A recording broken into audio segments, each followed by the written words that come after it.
하나님 말씀 보겠습니다. 열왕기하 4장 32절부터 37절, 그 다음엔요 요한복음 20장 24절부터 29절인데 이 영상을 통해서 경청을 하도록 하겠습니다. 제4장.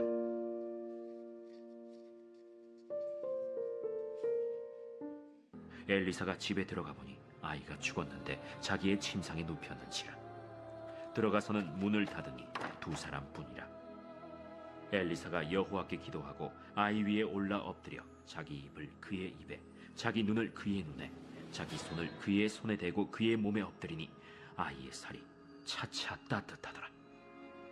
엘리사가 내려서 집안에서 한 번 이리저리 다니고 다시 아이 위에 올라 엎드리니 아이가 7번 재채기하고 눈을 뜨는지라. 엘리사가 게하시를 불러 저 수냄 여인을 불러오라. 곧 부름에 여인이 들어가니 엘리사가 이르되 내 아들을 데리고 가라. 여인이 들어가서 엘리사의 발 앞에서 땅에 엎드려 절하고 아들을 안고 나가니라. 제20장. 12 제자 중에 하나로서 디드모라 불리는 도마는 예수께서 오셨을 때에 함께 있지 아니한지라. 다른 제자들이 그에게 이르되 우리가 주를 보았노라. 도마가 이르되 내가 그의 손에 못자국을 보며 내 손가락을 그 못자국에 넣으며 내 손을 그 옆구리에 넣어보지 않고는 믿지 아니하겠노라. 여드레를 지나서 제자들이 다시 집안에 있을 때에 도마도 함께 있고 문들이 닫혔는데 예수께서 오사 가운데 서서 이르시되 너희에게 평강이 있을지어다. 도마에게 이르시되 네 손가락을 이리 내밀어 내 손을 보고 네 손을 내밀어 내 옆구리에 넣어보라. 그리하여 믿음 없는 자가 되지 말고 믿는 자가 되라. 나의 주님이시여 나의 하나님이시니이다. 너는 나를 본고로 믿느냐? 보지 못하고 믿는 자들은 복되도다. 아멘. 오늘 어떻게 자막이 지원이 안 됐습니다. 그래도 잘 들으셨죠? 예. 오늘 부활절입니다. 여러분, 성탄절과 부활절 이 두 절기는 우리 기독교의 양대 기둥입니다. 우리 기독교 신자들에게 가장 큰 종교적인 명절이며 축일인 것입니다. 그래서 참된 그리스도인들은 이 부활절을 기쁜 마음으로, 사모하는 마음으로, 감격스러운 마음으로 예배하게 되는 것입니다. 우리는 먼저 열왕기하 4장 32절부터 37절 말씀을 경청을 했는데 이 구약 본문에 보면요 수냄 여인이 엘리사 선지자를 극진하게 대접하는 가운데 기적적으로 아들을 얻게 됩니다. 아들이 없었어요. 그런데 잘 자라던 아들이 어느 날 갑자기 죽습니다. 그래서 엘리사를 통하여 죽은 자 가운데에서 다시 살리심을 받는 환희의 말씀에 대해서 우리가 들은 것입니다. 신약 말씀에는 회의론자인 도마가 우리 예수님께서 부활하신 사실을 믿지 않고 있다가 예수님께서 특별히 나타나셔서 도마야, 너 네 손을 내밀어서 내 옆구리에 넣어봐라. 창자국을 만져보라는 거지요. 그리하여 믿음이 없는 자가 되지 말고 믿음 있는 자가 되라. 이런 말씀을 들었습니다. 그래서 예수님의 손에 못자국 만져보고 옆구리에 창자국을 다 만져봤죠. 그제서야 딱 무릎을 꿇고 엎드려서 나의 주시여 나의 하나님이십니다. 이렇게 믿음을 고백을 했던 것입니다. 여러분, 사우디의 메카라는 곳에 가면요, 이슬람교의 창시자인 마호메트의 무덤이 있거든요. 예. 아주 어마어마하게 화려하게 장식을 해놨죠. 해마다 이슬람 교도들은 그 메카에 성지 순례를 하는 것을 크나큰 소망으로, 일생의 소망으로 여기고 있고 압사 사고도 매년 나죠. 예.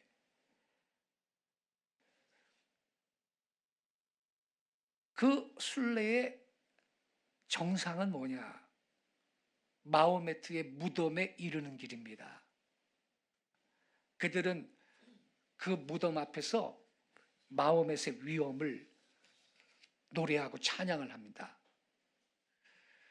이 말을 듣는 우리 기독교인들은요, 너희는 무덤을 찬양하고 무덤을 자랑하지만 우리는 무덤이 없는 걸 자랑하고 무덤이 없는 데서 출발한다. 이게 기독교입니다. 여러분, 기독교는요, 참으로 부활의 종교라는 독특한 종교입니다. 생각하면 생각할수록 신비스러운 종교라고 할 수가 있습니다. 언젠가 선교사 한 분이 인도에 갔는데 아주 화려한 가마에다가 그걸 가마를 이고 거리를 행진을 하는데 수많은 사람들이 그거를 따라가더래. 그래가지고 뭡니까? 물어봤더니 뭐 석가모니의 뼈 조각이 하나 발견돼가지고 그래가지고 그거를 감격해서 가마에 그렇게 모시고서는 거리 행진을 한다고 그랬다는 거예요. 그래가지고 이 말을 듣자 선교사가 그 인도 사람한테 뭐라 그랬냐면, 우리 기독교는요, 예수님의 뼈 조각이 한 가지만, 요만한 조그만 뼈 조각이 하나만 발견됐어도 기독교는 존재하지 않았습니다. 그랬어요. 여러분, 예수님이 십자가에 달려 죽으시고 3일 만에 부활하셨는데 수제자 베드로까지 자기도 죽을까 봐 이렇게 가야바뜰에 가서 예수님이 신문하는 거를 멀리서 보고 있는데, 거기 여종이요, 당신도 그 어투가 갈릴리 사람이야, 예수하고 한패지? 그러니까 나 모른다고, 나 예수 모른다고 3번이나 부정을 했지 않습니까? 그리고 예수님이 돌아가신 다음에는 전부 다 도망갔어요. 네, 다 도망갔어요. 그 예수님의 시신을 아리마대 부자 요셉이 빌라도한테 가가지고 달라 그래가지고 자기 무덤에 장사했잖아요. 다 제자라는 것들은 코빼기도 안 보이는데 다 도망갔어요. 다 도망가서 숨어 있었다고요. 근데 그럼 그거로 기독교는 끝나는 거예요. 근데 부활하신 주님을 제자들이 목격을 했기 때문인 것입니다. 그래서 이들이 목숨 걸고 부활의 증인이 되었고 오늘날까지 전 세계에 이 생명의 도, 구원의 복음이 전파가 된 것입니다. 사람이 죽은 다음에 어떻게 되느냐? 3가지로 생각해 볼 수 있거든요. 첫째는 죽으면 끝이다, 그런 거죠. Nothing, 무다. 죽으면 끝이다. 제가 죽어봤나? 죽은 지 5초도 안 돼가지고 그게 아니라는 걸 알게 될 거예요. 죽음이라는 것은요, 무가 아니고 분리입니다. 분리. 우리 인간은 육체와 영혼으로 구성이 되어 있는데 죽음이란 뭐냐? 육체와 영혼이 분리되는 거예요. 육체는 흙에서 왔으니까 죽음은 흙으로 가요. 그러나 영혼은요, 구원받은 성도들은 낙원으로 가게 될 줄로 믿습니다. 구원받지 못한 자는 음부로 떨어져서 불꽃 가운데 고민을 하며 그 죄값을 받는 것입니다. 죽으면 끝이다. 이건 헬라 사상의 근거한 거죠. 많은 사람들이 이렇게 생각하고 있습니다. 둘째 사상은 윤회 사상입니다. 죽은 후에 다시 태어나는데 자기의 그 업에 따라서 뭐 개도 되고 돼지도 되고 말도 되고 곤충도 되고 사람도 된다고 하는 내세관인데, 현재와 같은 과정을 계속 밟아간다, 이러한 그릇된 사상이지요.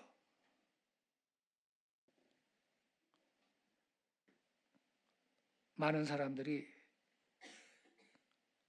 실험해봤는데 전생이 있던데 뭘 이래요 또. 실험해봤는데 전생이 있는데 왜 그런 기독교인들이 그딴 소리 하냐고 그래요. 이게 뭔 소리냐면요,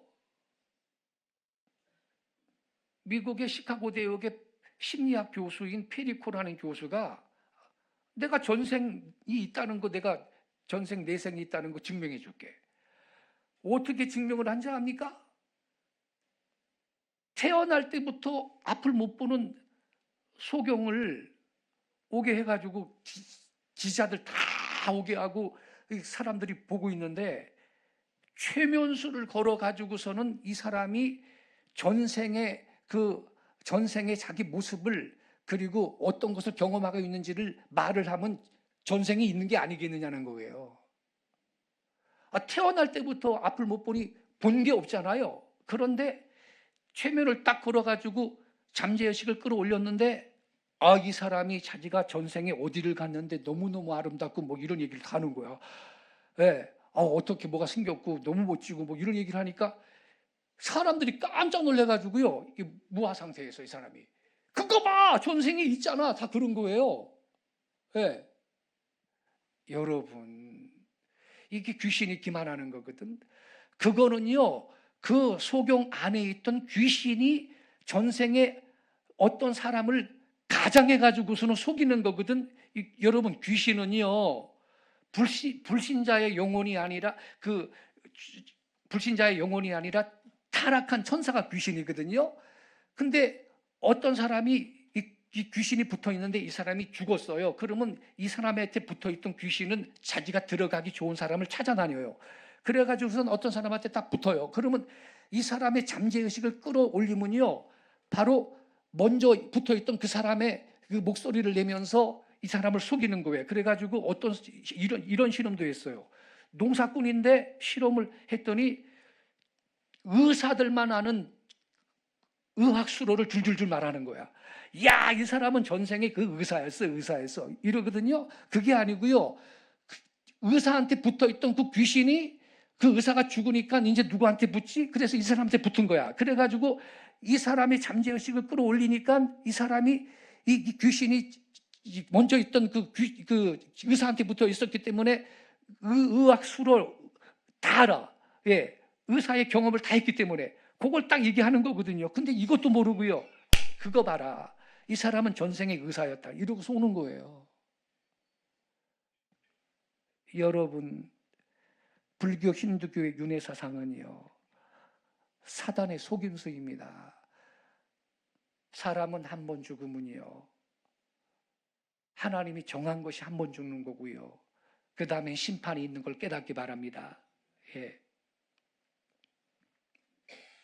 세 번째가 부활의 거룩한 사상인 것입니다. 우리가 죽은 후에 하나님의 은총 가운데 다시 부활한다는 것은요, 다른 일반 사상과 종교에서 볼 수 없는 사상이고 기독교만의 독특한 신앙인 것입니다. 이건 여러분, 우리 기독교의 특별한 은혜입니다.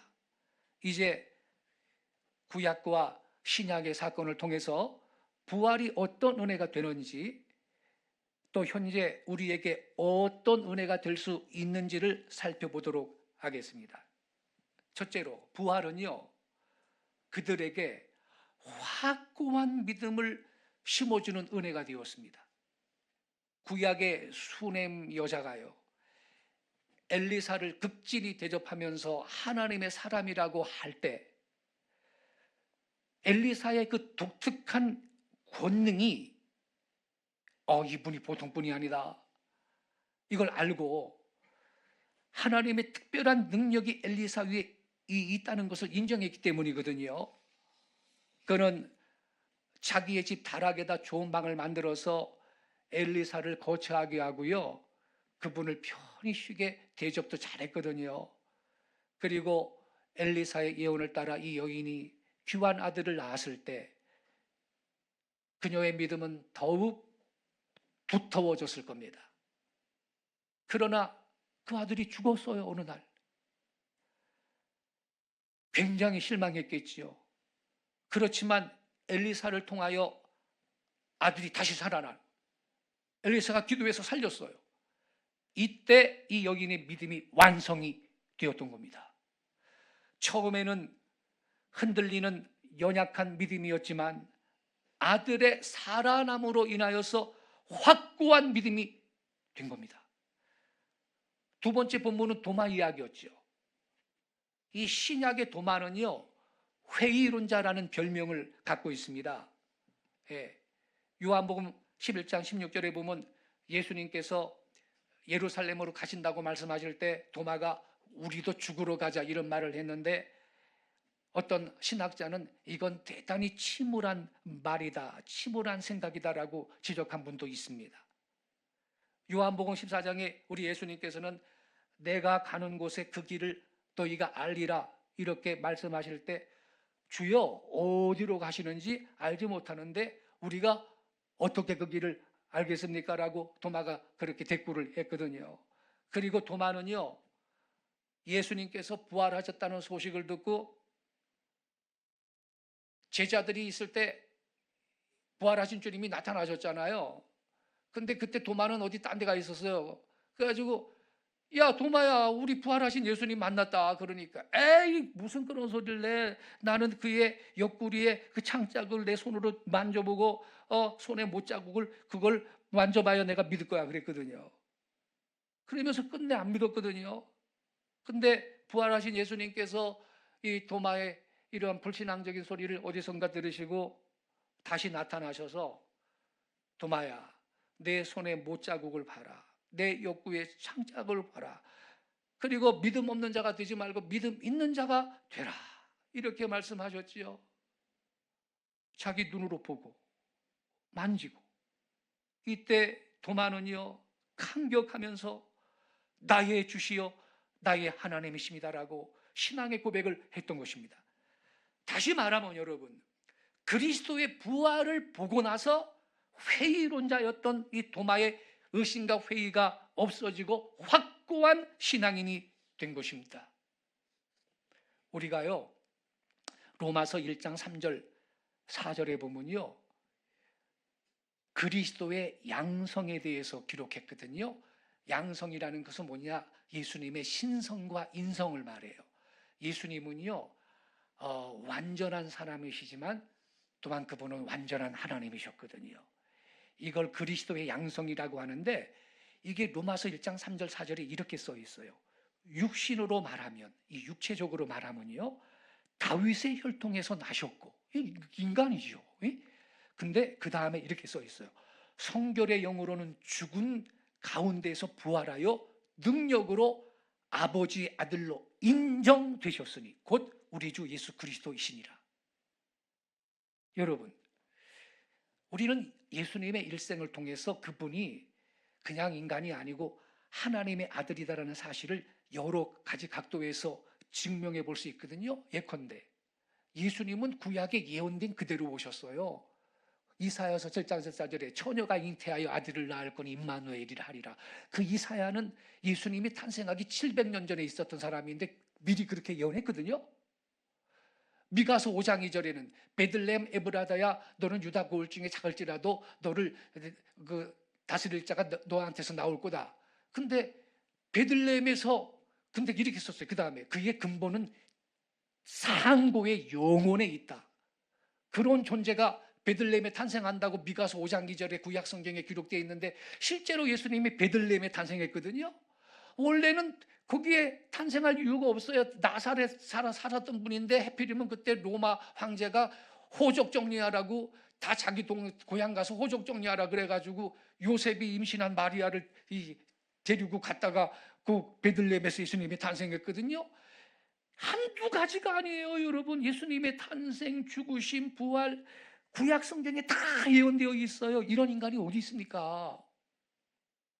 그리고 예수님이 이 땅에 오셔서는 기적들을 행하셨는데 오병이어 물고기 두 마리 떡 5덩어리로 5천 명 먹이고 12강제가 남았고요. 무리를 걸으시고 죽은 자를 살리시고 문둥병자를 고치시고 이 수많은 기적들. 그리고 예수님이 십자가에 달리실 때 아버지 이 무리를 사하여 주옵소서. 저희가 하는 걸 알지 못함이니이다. 이 기도는 하나님의 아들만이 할 수 있는 기도입니다.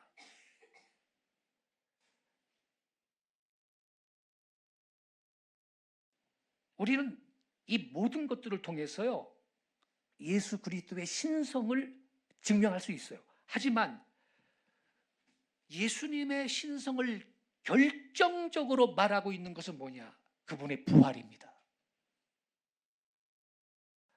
로마서 1장 3절 4절에 뭐라고 써 있다고요? 성결의 영으로는 죽은 자 가운데서 부활하여 능력으로 아버지 아들로 인정되셨으니 곧 우리 주 예수 그리스도시니라.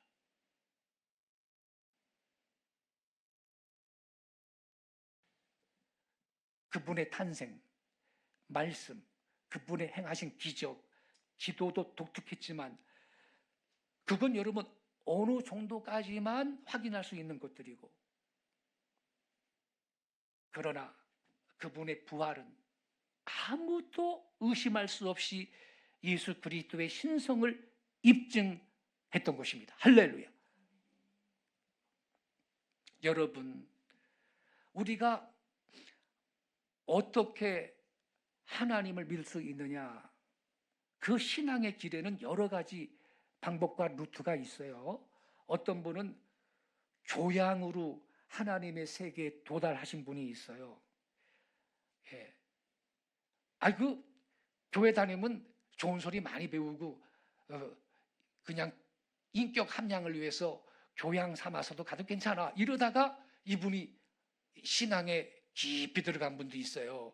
처음에는 그렇게 나갔다가 일본의 어떤 분은 선교사님한테 영어 배우고 싶어가지고서는 교회 다녔다가 차차 감화받아가지고 예수님을 믿게 된 훌륭한 일본의 기독교 신자도 있어요. 성 프란시스 같은 분은 중한 병 고침을 받고 믿음 얻어서 하나님의 성자가 된 분이거든요. 또 어떤 분은 예수님을 믿는 분들의 탁월한 도덕적인 생활에 감복이 되어서 한 걸음씩 끌려와서 예수님을 믿는 경우도 있어요. 근데 마지막에는 부활의 길이 있습니다. 지금 말한 것들은요, 믿음 가운데로 사람들을 이끌어 줄 수도 있지만, 근데 그것에 의해서는 믿을 수도 있고 중간에 끝낼 수도 있고 안 믿을 수도 있어요. 또 믿다가 낙심할 수도 있는데, 그러나 우리가요 예수 그리스도께서 부활하셨다, 이거를 우리가 알면요 그분의 부활은 내 부활이 될 거야. 왜냐하면 예수님은 부활의 첫 열매가 되신 분이거든요. 나를 믿는 자는 죽어도 산다 그랬거든요. 왜? 부활이 있다라는 것을 주님이 보여준 거예요. 그래서 우리가 예수 그리스도의 부활을 알고 믿고 또 그 다음에 살아가면서 예수님의 부활의 생명의 능력을 체험하게 되면요 다시는 그분은 믿음을 떠날 수가 없습니다. 확고한 은혜 가운데 살게 될 줄로 믿습니다. 우리는 죽음도 두렵지 않습니다. 기독교 신자들에게 죽음은요 탄생만큼 아름다운 시작입니다. 왜? 부활로 가는 하나의 과정이기 때문입니다. 할렐루야. 그래서 사랑하는 사람이 갑자기 세상을 떠날 때 마음이 아프지만 기독교인들은 절망하거나 좌절하거나 그러지 않는 것입니다. 두 번째로, 부활은 소망을 새롭게 해주는 은혜가 있습니다.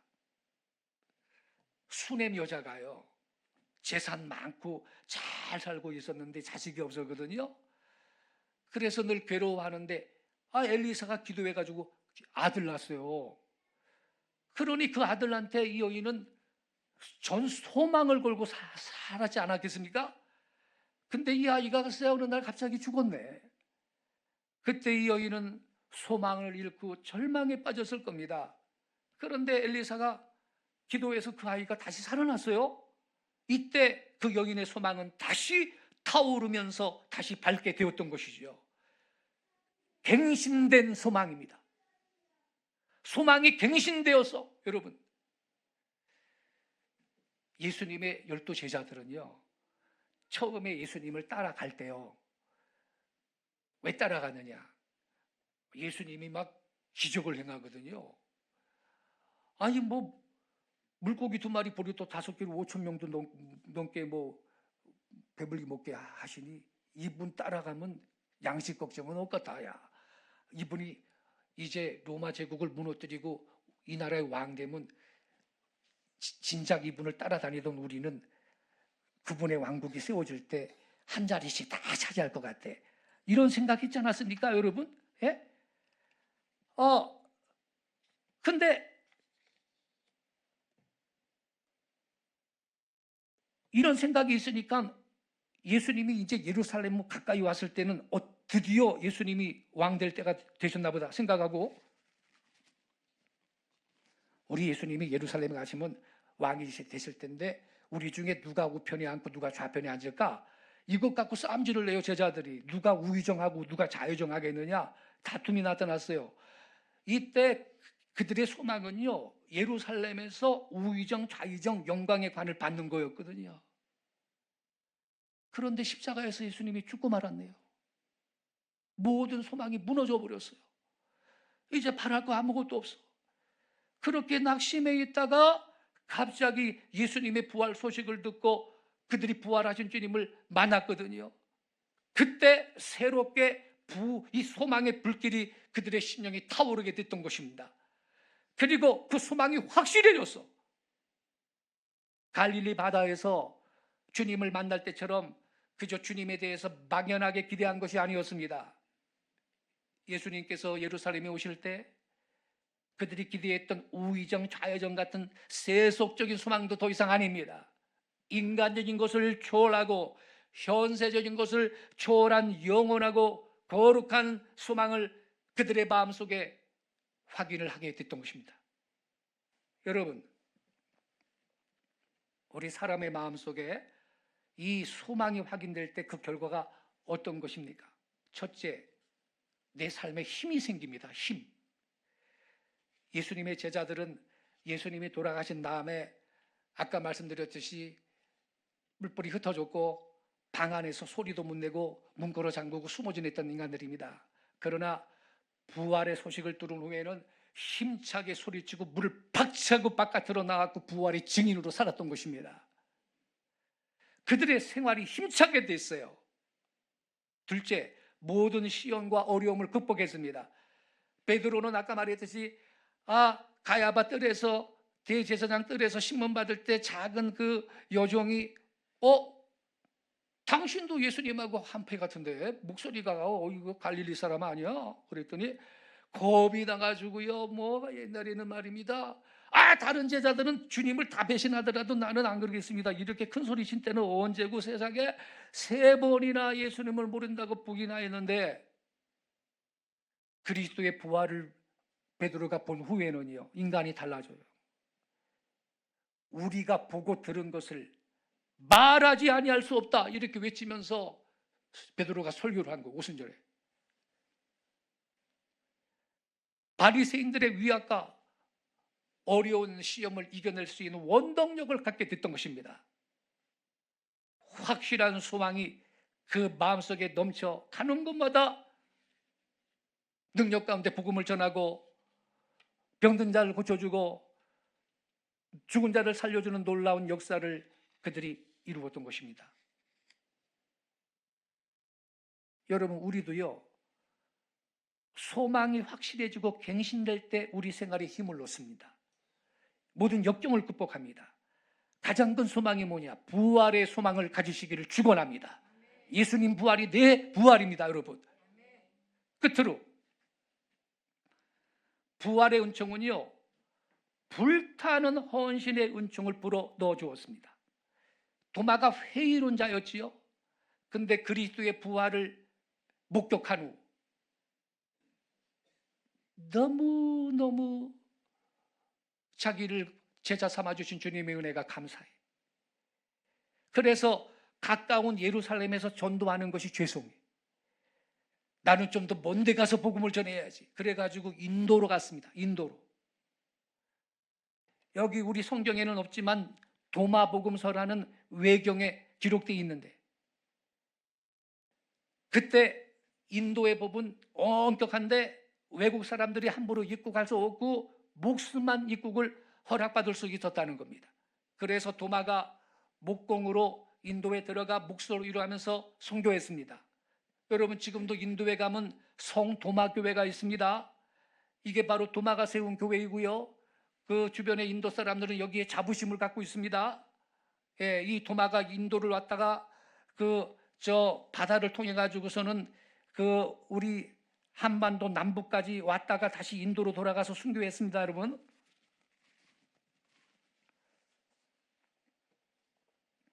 저기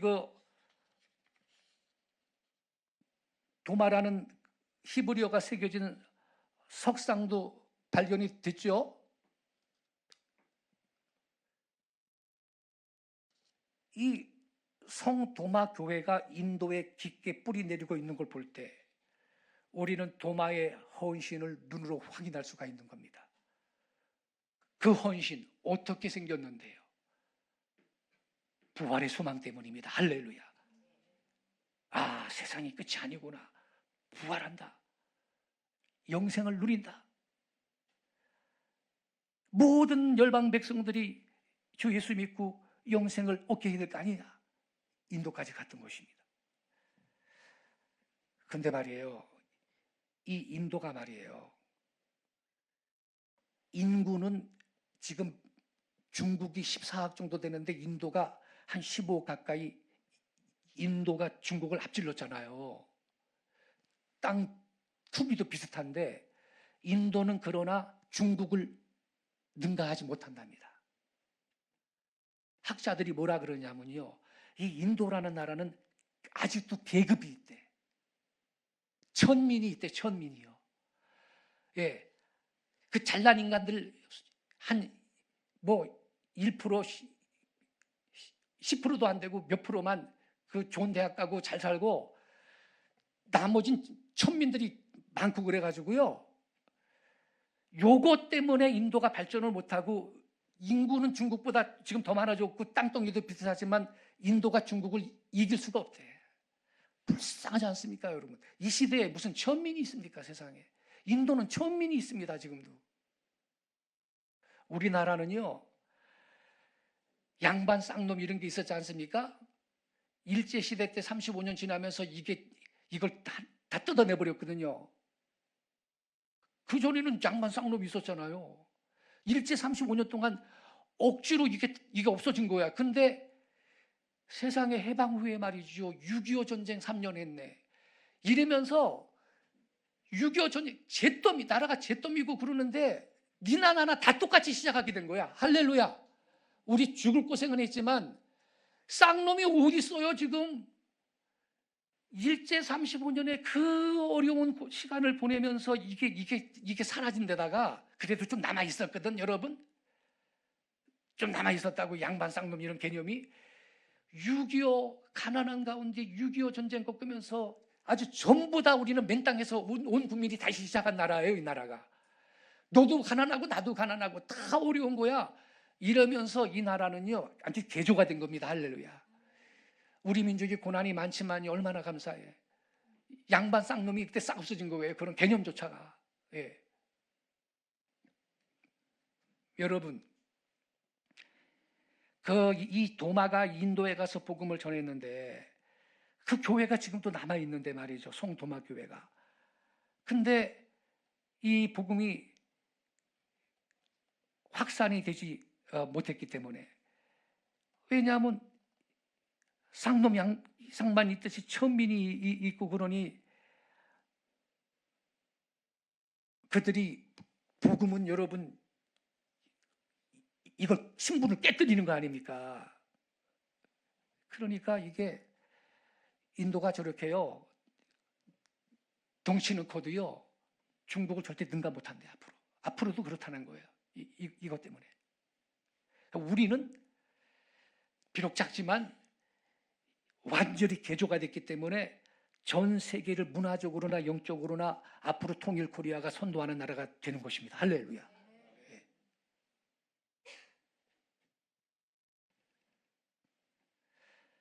수넴 여인 보세요. 이분은 원래부터 헌신의 정신이 강했거든요. 엘리사를 위해서 주의 종이라고 자기 집에 다락방을 하나 내주고 그냥 오시라 그러고 대접하고, 그 다음에 아들을 낳았거든요. 엘리사가 기도해 줘가지고 감사하는 마음이 더 커졌죠. 그래서 더 잘 대접했겠죠. 근데 그 아들이 죽었단 말이에요. 근데 엘리사가 기도해서 다시 살아났으니 처음보다도 더 높은 차원에서 불타는 마음으로 엘리사의 사역을 돕고 하나님의 사업에 헌신한 여인이 된 줄로 믿습니다. 이렇게 여러분, 부활의 은총을 받은 사람은 불타는 헌신의 정신을 감출 수가 없습니다. 중국의 마지막 권력자인 서태후가 살았을 때 그의 권력이 대단히 무서웠죠. 굉장한 권력을 휘둘렀던 여왕이었죠. 근데 지금 중국에 가면요, 서태후가 남긴 유물이 딱 두 가지밖에 없답니다. 하나는 다 낡아 빠진 그녀의 침상이고, 하나는 낡은 베개랍니다.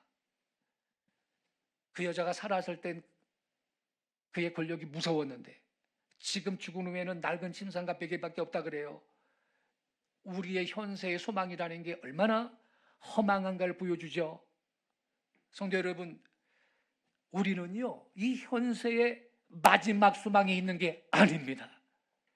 하나님의 거룩한 나라에, 영원한 천국에 우리의 마지막 소망이 있는 걸 믿습니다. 그러니 부활신앙이 여러분 얼마나 감사한 신앙입니까? 부활절을 맞이하시면서 이 주님의 부활이 주는 은혜가 무엇인지 마음속에 깊이 명상해 보시기를 바랍니다. 그분이 부활의 첫 열매가 됐으므로 그분을 따르는 자, 믿는 자들이 다 부활합니다. 예수님 부활, 내 부활입니다. 부활이 우리의 신앙을 확실하게 해주는 것입니다. 부활이 우리의 소망을 갱신시켜주는 것입니다. 부활이 우리에게 불타는 헌신을 더해 주는 것입니다. 이 부활 신앙으로 우리의 남은 생에 모든 고난도 극복하고, 그리고 소망 가운데 헌신하며 열매 맺는 복된 성도들 되시길 축원합니다.